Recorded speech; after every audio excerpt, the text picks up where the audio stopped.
बिस्मिल्लाहिर्रहमानिर्रहीम। अस्सलाम वालेकुम। आज 24 नवंबर है और दिन है जुमेरात का। बिल आखिर 29 नवंबर का फ़ैसला हो गया और तमाम जो प्रोसेस है वो अपने मंतकी अंजाम को पहुंचा और army chief general Syed Asim Munir साहब जो हैं उनको बना दिया गया है। सदर ने समरी पर दस्तखत कर दिए हैं और जॉइंट चीफ जो है वो सैयद शमशाद साहब को लगा दिया गया है। बात करते हैं तहरीक इंसाफ का आर्मी चीफ के नाम पहला पैगाम वो क्या है और दूसरा यह है कि अब चीज़ें किस तरह आगे बढ़ेंगी। एक तो आप ये देखें कि आज 2 से बल्कि 3-4 घंटे ऐसे गुजरे जब तमाम तर नज़रें ज़मान पार्क पर थीं और ऐवान सदर पर थीं। आज जैसे ही ये ख़बर आई सुबह कि काबीना के इजलास के बाद काबीना के इजलास में कुछ तरमीम की गई खुफिया तौर पर और उसके बाद जो है वो ख़बर आई कि वज़ीर-ए-आज़म ने लेफ्टिनेंट जनरल आसिम मुनीर साहब को आर्मी चीफ और जो सैयद शमशाद साहब हैं उनको जॉइंट चीफ लगाने का फ़ैसला किया है। तो उसके साथ ही फिर ये बातचीत होने लगी कि अब सदर क्या करेंगे और साथ ही खबर आई कि सदर को समरी भिजवा दी गई है। क्योंकि कल इमरान खान साहब के बयान पर भौचाल बरपा हो गया था कि मैं और सदर आइन और कानून के अंदर रहते हुए खेलेंगे और सदर ज़रूर मुझसे मुशावरत करेंगे। तो उसके बाद यही सबके ज़बान पर सवाल था कि इमरान खान अब क्या करेंगे, सदर पाकिस्तान अब क्या करेंगे। साथ ही सदर पाकिस्तान जो हैं वो लाहौर रवाना हुए। लाहौर वो पहुँचे और लाहौर पहुंच के वो इमरान खान साहब के पास गए। 45 मिनट मुलाकात हुई। 45 मिनट मुलाकात के बाद सदर वापस इस्लामाबाद रवाना हुए। तो उसके बाद जब फवाद चौधरी साहब ने ये कहा कि 45 मिनट मुलाकात हुई है और 6:30 से 7 के दरमियान हैंड आउट जारी किया जाएगा, तो और ज़्यादा जो है स्पेकुलेशंस बढ़ गई। तमाम लोग जिसे कहते हैं इंतज़ार की सूली पर लट गए कि सदर क्या करेंगे। क्या सदर ये मामला सुप्रीम कोर्ट को भेज देंगे कि 2 दिन पहले एक लेफ्टिनेंट जनरल रिटायर हो रहे हैं तो उनको लगाया गया है, तो क्या ये जो तरमीम जो मुबैना तौर पर हुकूमत ने की है उस हवाले से तो बहुत ज़्यादा शुक व शुबहात बढ़ गए, तजिए शुरू हो गए, तबसरे शुरू हो गए और बड़ा जो है वो मैंने आपको कहा ना कि सारे लोग इंतज़ार की सूली पर लट गए कि क्या होगा। जैसे ही ये खबर आई कि सदर ने साइन कर दी हैं तो उसके साथ ही ज़ाहिर है वो सारे ख़दशात दूर हो गए और साथ ही अंदाज़ा हुआ कि किस तरह से इमरान खान साहब जो हैं उन्होंने बजाय इस चीज़ को कंट्रोवर्शियल बनाने के, इमरान खान ने इसको कहा कि अब इस्टेब्लिशमेंट के साथ एक नए सफ़र का आगाज़ करते हैं और नए आर्मी चीफ़ के साथ नए सफ़र का आगाज़ करते हैं। और जो तहरीक इंसाफ ने पैगाम जो जारी किया उसका वो भी मैं आपके सामने रखता हूँ। लेकिन इमरान खान साहब जो हैं वो क्या कुछ कर सकते थे। ये जो है ना कि जी ऑप्शन कोई नहीं था, ऑप्शन कोई नहीं था, ऑप्शन कोई नहीं था। खुद कमरुज़्ज़मा कायरा साहब ने ये बात मानी ऑन एयर टीवी पर मानी कि सदर के पास ये ऑप्शन है। वो 15 दिन के लिए समरी रोक सकते हैं। एक बहरान खड़ा हो जाता, मामला अदालत में चला जाता या सदर कितने ही कर लेते कि मैं समरी मुस्तरद नहीं कर रहा, वापस नहीं भेज रहा, होल्ड नहीं कर रहा, बल्कि मैं सुप्रीम कोर्ट को लिख रहा हूँ कि सुप्रीम कोर्ट इस पर अपनी राय दे। इससे पहले 2-3 रेफरेंसेस सदर भेज चुके हैं। तो बहरहाल एक अच्छा खासा हंगामा बरपा हो जाता और चीज़ें बहुत ज़्यादा ख़राब हो जाती।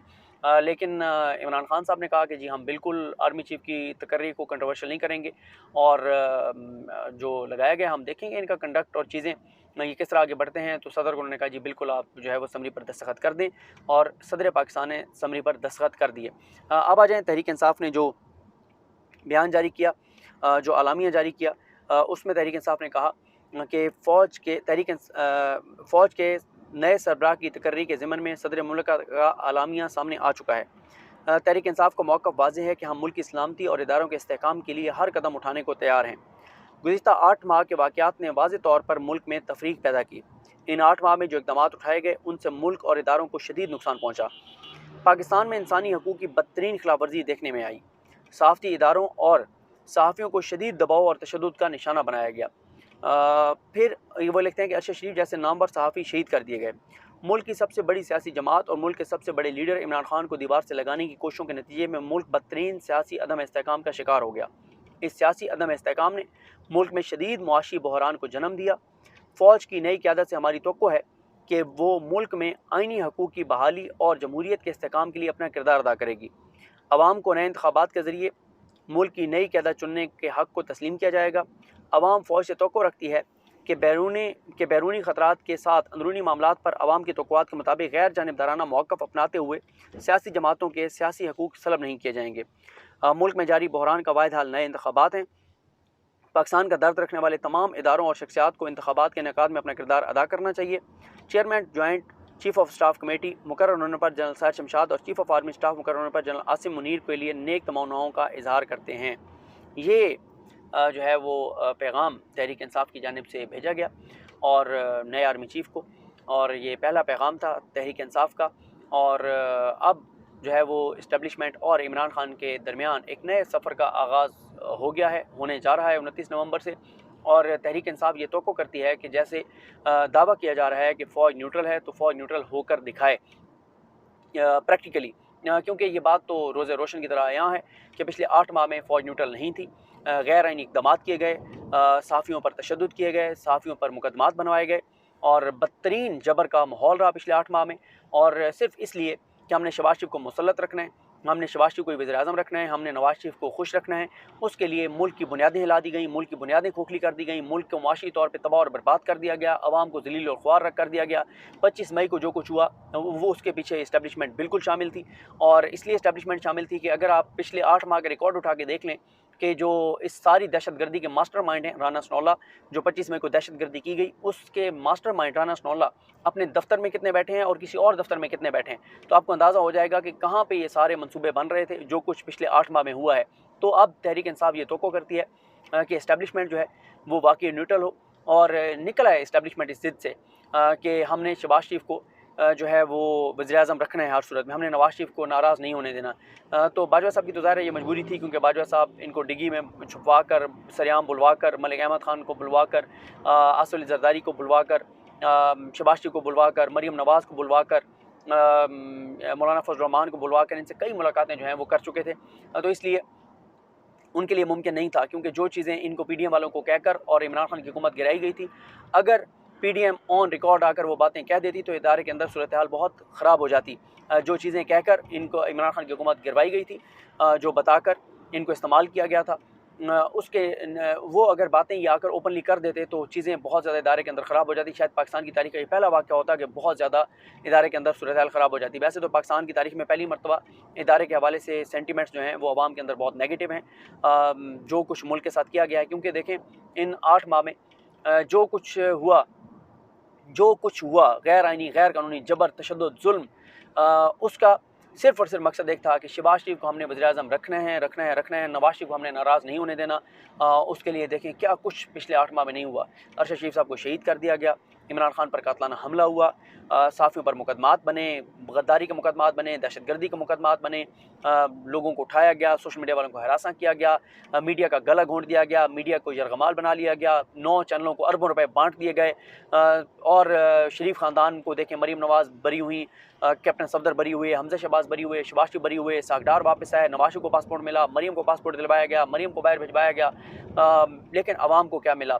बिजली के बिल उठा के देख लें, बिजली के बिल कितने हैं, रेमिटेंसेस गिर रहे हैं, मईशत तबाह हो गई, बर्बाद हो गई, डॉलर फिर ऊपर जा रहा है, 3000 के करीब कंटेनर जो है पोर्ट कासिम पर खड़े हुए हैं, सैकड़ों कंटेनर्स का सामान एक्सपायर हो गया है, एलसीज खुल नहीं रही, डॉलर मिल नहीं रहा, चीज़ें जो हैं वो ओवरसीज़ पाकिस्तानियों का वोट ख़त्म कर दिया गया, नैब तरमीम करके और एनआरओ दे दिया गया, और टैक्स कलेक्शन कम हो गई, एक्सपोर्ट्स कम हो गई। मैं आपको बता रहा हूँ कि हर चीज़ नेगेटिव हुई, हर चीज़ तबाही और बर्बादी हुई, मुल्क की बुनियादें खोखली हो गई। पिछले 8 माह में मुल्क के साथ जो खिलवाड़ हुआ है, पता नहीं कितना अरसा लगेगा।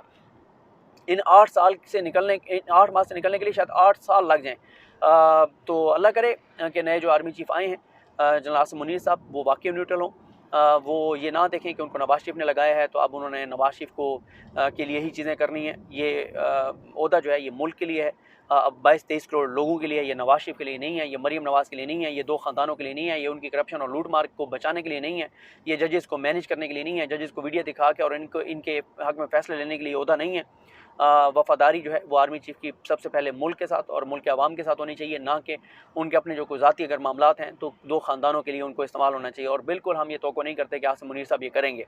उम्मीद काफ़ी है कि आसिम मुनीर साहब फ़ौज को वाकई न्यूट्रल करेंगे, फ़ौज इस जगह से पीछे हटेगी जहाँ पर खड़ी थी।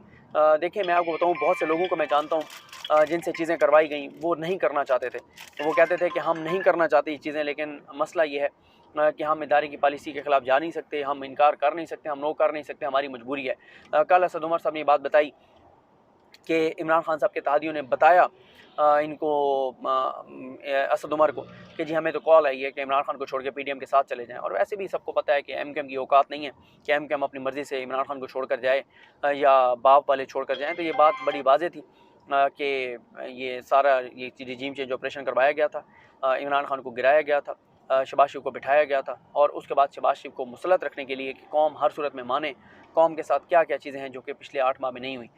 तो एक नई उम्मीद पैदा हुई है इस तब्दीली के साथ कि हालात बदलेंगे पाकिस्तान के, फ़ौज वाकई न्यूट्रल होगी और अगर न्यू नहीं होगी तो चीज़ें फिर मज़ीद ज़्यादा ख़राब होंगी। अल्लाह ताला पाकिस्तान पर अपना रहम करे, अपना करम करे। अल्लाह हाफ़िज़।